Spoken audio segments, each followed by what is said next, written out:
1991 hymnal when I was in college, in high school. This was the one that's in our sanctuary now. And so it's the one that I spent most of my aware years learning from and singing in.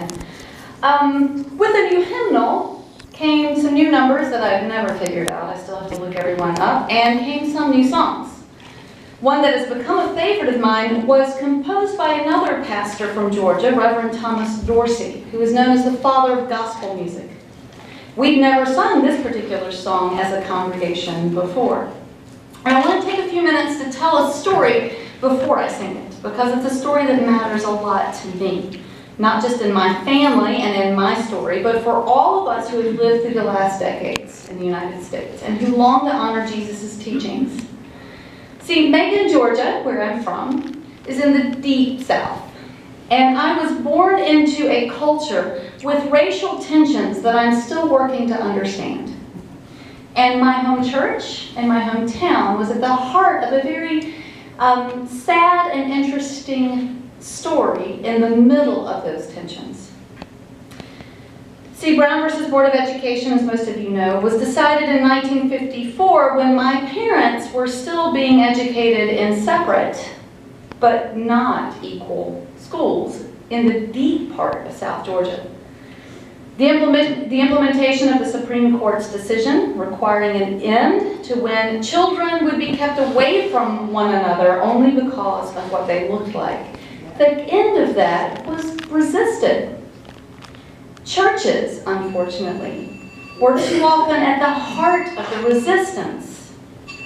In 1959, Vineville Baptist Church's new pastor, Dr. Walter Moore, met with ushers for a meeting after a service one day to ask, discuss, figure out what they would do if, as they called it, a Negro showed up on the front steps of the church one Sunday. See, things were changing from what my parents were raised in to what I was raised in, and I was born right after it all was changing. Nobody knew quite what to do. About the time that my mother was leaving her home in Waycross, Georgia, to start her freshman year at Mercer University in Macon, Dr. Moore, the pastor, was leading a committee to examine the integration of the university, an issue that was discussed heavily at the Georgia Baptist Convention because the school was supported financially by the churches. Baptists all over Georgia wrote letters trying to prevent any change. You see, good church-going, Jesus-loving white Christians couldn't imagine what a school or a church could look like if it had more than one shade in it. Dr. Moore, the pastor, was devastated to learn that his fellow Christian brothers and sisters couldn't see past skin color to the cross. But he kept working and hoping and praying and preaching. Southern Baptist missionaries in Africa helped to breathe a fresh wind of the Spirit into this story of tension. And the story threads its way through my hometown, my home church, my mother's college story, and the very places that introduced my husband to me. See, a young man from Ghana by the name of Sam Oni wanted to come to Mercer University in 1963, the year before my mother would arrive there. Baptist missionaries had seen Sam's ministry and potential through their work in his town and wanted to sponsor his future studies in America. They needed a church to take care of him, and they needed a school that would let him attend. Dr. Moore, the pastor of my home church, saw this as a chance to make the hard changes that were being resisted. He used his influence with local pastors and congregations and the university until the conclusion was finally reached that, quote, Mercer University should consider applicants for admission based on qualifications without regard to race, color of skin, creed, or place of origin. So Sam Oni came. My mother, Jackie Knox, would be his classmate the next year. He was carried around campus by Dean Joe Hendricks, one of Randy's future professors of history and Christianity.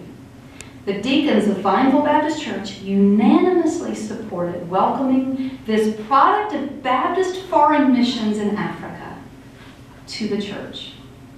Sam Mooney would join Bible Baptist Church, but it wasn't pretty. His very first Sunday in the United States of America, he came and joined a throng of young college students who wanted to join. But there was an ugly show of bigotry in the congregation and a vocal outburst declaring, "We don't want this change." He called the experience faith-shattering. The church that had supported the missionaries working in Africa thought that having an actual African in their church would ruin it. Nevertheless, Sam Mooney did become the very first black person to ever join a Southern Baptist church in the state of Georgia. It was my home church the year before my mother got there. So Dr. Moore received negative phone calls, threats, and letters, but patiently and steadfastly guided the congregation towards a new era, one that I would be a part of, steeped in it. Things were changing. They had to. In Mama's freshman class at Mercer, 4 African American students were admitted to the school, and Mama sang with them in Vineville's college choir. She was also a part of the first integrated faculty to teach in Bibb County schools where I was educated. Just a few years later, my brother and I found ourselves in the classroom next to friends of all kinds. See, it never occurred to us that they didn't all belong together at church or at school. Because of the courage of bold leaders in my community, the songs of my faith were not the exact same songs of my parents and grandparents. They were changing. I grew up singing the songs of more than one heritage. It might not have been the very first hymn book that I learned to love, but it was there by the time I was falling in love with a certain Mercer student who would show up at Vineville Baptist Church. Randy and I would both sing this gospel hymn in our college choirs and still turn to it in times of trouble. It was sung quite a good bit better by Miss Aretha Franklin, who we lost yesterday, but I'll take a stab at it. Precious Lord, take my hand.